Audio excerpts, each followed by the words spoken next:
بسم اللہ الرحمن الرحیم۔ ابن عربی کا نام محمد بن علی بن محمد ابن عربی المتوفہ 638 ہجری بمطابق 1240 عیسوی، جسے محی الدین اور الشیخ الاکبر کے لقب سے بعض لوگوں نے مشہور کر رکھا ہے، بالاتفاق ملحد، باطنی، زندیق اور کافر تھا۔ فلسفہ اور وحدت الوجود کے تصوف پر مبنی اس کے کفری عقیدے کے بارے میں حافظ ذہبی رحمہ اللہ تعالی فرماتے ہیں، اس ابن عربی کی سب سے بدترین کتاب الفصوص ہے۔ اگر اس میں کفر نہیں تو دنیا میں کہیں بھی کفر موجود نہیں۔ ہم اللہ تعالیٰ سے عافیت اور نجات کا سوال کرتے ہیں۔ سیر اعلام نبلا جلد 23 صفحہ 48 ہے۔ حافظ ذہبی رحمہ اللہ تعالیٰ مزید فرماتے ہیں، جن اہل علم نے فتویٰ دیا کہ ابن عربی کی کتاب فصوص میں کفر اکبر موجود ہے، ان میں قاضی قضات بدر الدین ابن جماع، قاضی قضات سعد الدین حارثی، علامہ زین الدین عمر بن ابی حرم قطانی اور اہل علم کی بڑی جماعت شامل ہے۔ تاریخ الاسلام جلد 14 صفحہ 520 ہے۔ حافظ ذہبی مزید فرماتے ہیں، اللہ تعالیٰ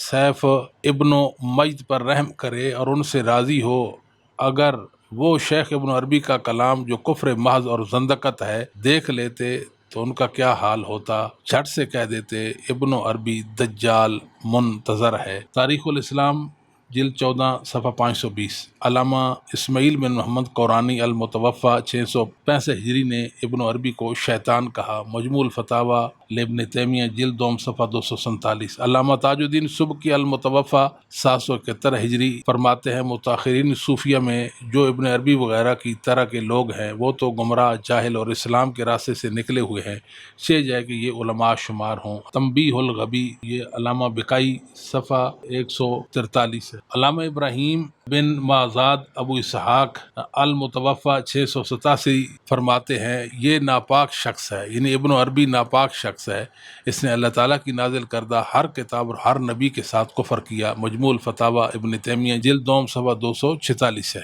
شیخ الاسلام ابن تیمیہ رحمۃ اللہ علیہ کے شیخ علامہ رشید الدین ابو عبداللہ عامری رحمہ اللہ نے ابن عربی کو زندیق کہا ہے۔ مجموع الفتاوی ابن تیمیہ جلد 2 صفحہ 246 ہے۔ علامہ ابو المحسن ترکمانی حنفی رحمہ اللہ المتوفہ 823 کے بارے میں ہے، آپ رحمہ اللہ بکثرت ابن عربی اور دیگر فلسفی صوفیاء کا رد کرتے تھے، اس میں اس قدر سختی کرتے کہ آپ رحمہ اللہ کو ابن عربی کی جو کتاب ملتی اسے جلا دیتے۔ اضاء اللام للصحاوی جلد 3 صفحہ 31 ہے۔ حافظ ابن حجر رحمہ اللہ تعالیٰ المتوفہ 852 ہجری ابن الفارض کے حالات زندگی میں لکھتے ہیں، میں نے اپنے شیخ سراج الدین عمر بن رسلان بلقینی رحمہ اللہ 805 سے ابن عربی کے بارے میں پوچھا تو انہوں نے فوراً جواب دیا وہ کافر ہے۔ لسان المیزان جلد 4 صفحہ 318۔ حافظ سخاوی رحمہ اللہ تعالی المتوفى 902 ہجری فرماتے ہیں، علامہ بلقینی رحمہ اللہ تعالی ابن عربی اور اس کی کتابوں کے مطالعے سے نفرت دلاتے تھے۔ اضاء اللام للصحاوی جلد 6 صفحہ 79 ہے۔ علامہ عز الدین ابن عبد السلام رحمہ اللہ المتوفى 660 ہجری فرماتے ہیں، ابن عربی برا شخص تھا، جھوٹا شیعہ تھا۔ لسان المیزان ابن حجر جلد 5 صفحہ 311۔ نیز اسے یعنی ابن عربی کو علامہ عز الدین ابن عبد السلام نے زندیق کہا۔ فتاوی شامی ابن عابدین کی جلد 4 صفحہ 239۔ علاء الدولہ بیابانکی رحمہ اللہ تعالی 726 کے بارے میں ہے، آپ رحمہ اللہ تعالی محی الدین ابن عربی اور ان کی کتب پر سخت طعن کرتے تھے اور اسے کافر قرار دیتے تھے۔ الوافی بالوفیات للصفدی جلد 7 صفحہ 233 ہے۔ حافظ ابن کثیر رحمہ اللہ تعالیٰ 774 ہجری ابن عربی کی کتاب فصوص الحکم کے بارے میں لکھتے ہیں، اس میں بہت ساری ایسی چیزیں ہیں جن کا زیر سری کفر ہے۔ البدایہ والنہایہ جلد 17 صفحہ 253 ہے۔ علامہ ابن ابی العز حنفی رحمہ اللہ 792 ہجری فرماتے ہیں، لیکن ابن عربی و امثالہ منافقون زنادقہ، ابن عربی اور اس جیسے گمراہ صوفی منافق اور زندیق ہیں۔ شرح عقیدہ طحاویہ صفحہ 494 ہے۔ علامہ ابو عبداللہ محمد بن محمد بخاری اجمی حنفی رحمہ اللہ متوفہ 841 نے ابن عربی کو کافر کا۔ اضاء اللام صحاوی جلد 9 صفحہ 294۔ علامہ عبدالسلام بن داود المعروف بھی از قدسی رحمہ اللہ المتوفہ 850 کہتے ہیں، انہم اکفر الکفار، ابن عربی اور اس جیسے عقائد کے حاملین سب سے بڑے کافر ہیں۔ اضاء اللام سخاوی جلد 4 صفحہ 205 ہے۔ علامہ سراج بن مسافر کیسری حنفی رحمہ اللہ 856 کے بارے میں ہے، آپ رحمہ اللہ ابن عربی کے کلام سے سختی کے ساتھ منع کرتے تھے۔ اضاء اللام للسخاوی جلد 3 صفحہ 244 ہے۔ علامہ عمر بن موسیٰ بن حسن سراج رحمہ اللہ المتوفی 861 ہجری کے بارے میں ہے، آپ رحمہ اللہ نے فصوص الحکم کے رد میں نظم لکھی جو 140 اشعار پر مشتمل ہے۔ اضاء اللام سخاوی جلد 6 صفحہ 141 ہے۔ علامہ عبد الرحمن بن خلیل بن سلامہ رحمہ اللہ المتوفی 869 کے بارے میں ہے، آپ رحمہ اللہ ابن عربی کے معتقدین کا سخت رد کرتے تھے۔ اضاء اللام سخاوی جلد 1 صفحہ 166۔ علامہ بقائی رحمہ اللہ تعالی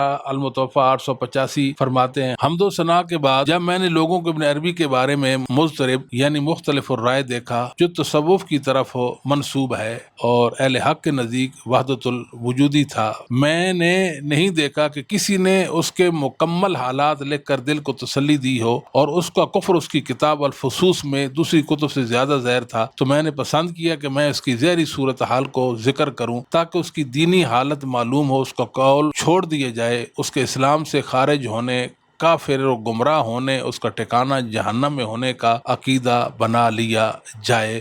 تنبیہ الغبی صفحہ 21 ہے۔ نیز فرماتے ہیں ملحدین مثلا ابن عربی، ابن سبعین، ابن فارز کا مذہب ہے کہ وہ خالق کے وجود کو مخلوق کا وجود قرار دیتے ہیں۔ تنبیہ الغبی صفحہ 162۔ قاضی اسماعیل بن ابی بکر ابن المقری رحمہ اللہ المتوفی 837 ہجری فرماتے ہیں من شک فی کفر الیہود والنصارى وطائفۃ ابن العربی فہو کافر، جس نے یہود و نصارہ اور ابن عربی کے ہم نواؤں کے کفر میں شک کیا وہ بھی کافر ہے۔ تنبیہ الغبی بکائی کی صفحہ 253 ہے اور الفتاوۃ الحدیثیہ حیتمی کی صفحہ 38 ہے۔ تو ان کے علاوہ بھی بہت سارے اہل علم نے ابن عربی کو کافر مرتد قرار دیا، کیونکہ اس کے جو عقائد تھے وہ کفریہ عقائد تھے اور اس میں ارتداد پایا جاتا تھا۔ علماء محدثین نے اس کے کافر مرتد ہونے پر مہر ثبت کر دی ہے۔ اللہ تعالیٰ اس کے برے عقائد سے امت مسلمہ کو محفوظ و معمور رکھے۔ 50 کے قریب علماء کرام اور قاضی نے اسے زندیق اور ملحد اور کافر کہا۔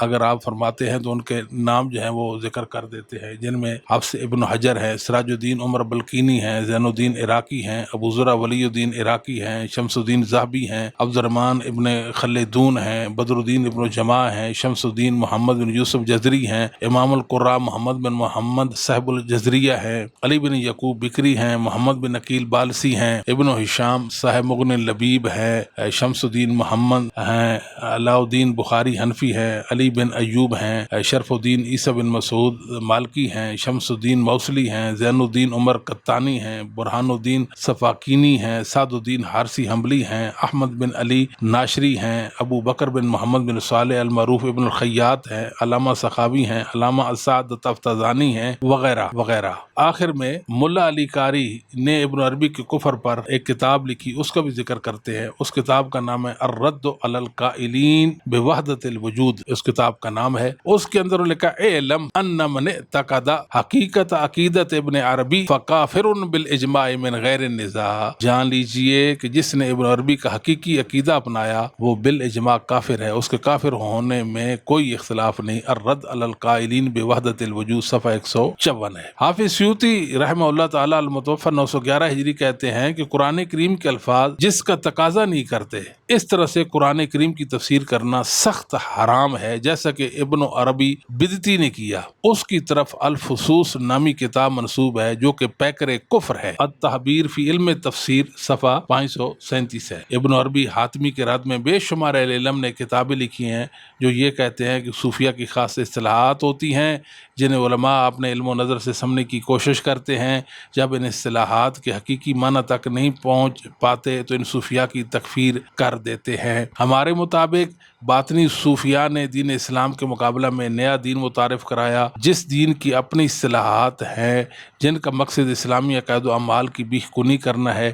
یقیناً علماء حق ان کی کفریات سے اچھی طرح واقف تھے، انہوں نے بجا طور پر ان کی تکفیر کر دی۔ صوفیہ کا دین ایسا معمہ ہے جو عیسائیوں کے عقیدہ تثلیث کی طرح کبھی حل نہیں ہوگا۔ شیخ الاسلام ابن تیمیہ رحمۃ اللہ علیہ فرماتے ہیں وحدت الوجود کے قائلین مثلا ابن عربی، ابن سبعین، قونوی اور تلمسانی نصرانی کا مذہب 3 چیزوں سے مرکب ہے۔ نمبر 1 جہمیہ کا انکار صفات، نمبر 2 صوفیہ کا مجمل کلام۔ اس سے مراد ان کے کلام میں پائے جانے والے مجمل اور متشابہ کلمات ہیں۔ جس طرح عیسائی عیسیٰ کے متعلق ایسے گمراہ کن کلمات عقائد کرتے ہیں، یہ صوفیہ متشابہات کا اتباع کرتے ہیں اور محکم کو چھوڑ دیتے ہیں۔ اس طرح مجذوب صوفی کا وہ کلام جو سکر کی حالت میں ان سے سرزد ہوتا ہے۔ نمبر 3 فلسفیانہ زندقیت جو کہ جہمیہ کی بنیاد ہے۔ مجموع الفتاوی جلد 2 صفحہ 175۔ ابن عربی کافر و زندیق تھا، برا تھا، اللہ رب العالمین کی صفات میں وہ گمراہ ہو چکا تھا۔ اللہ ہمیں ہدایت پر کاربند رکھے۔ السلام علیکم ورحمۃ اللہ وبرکاتہ۔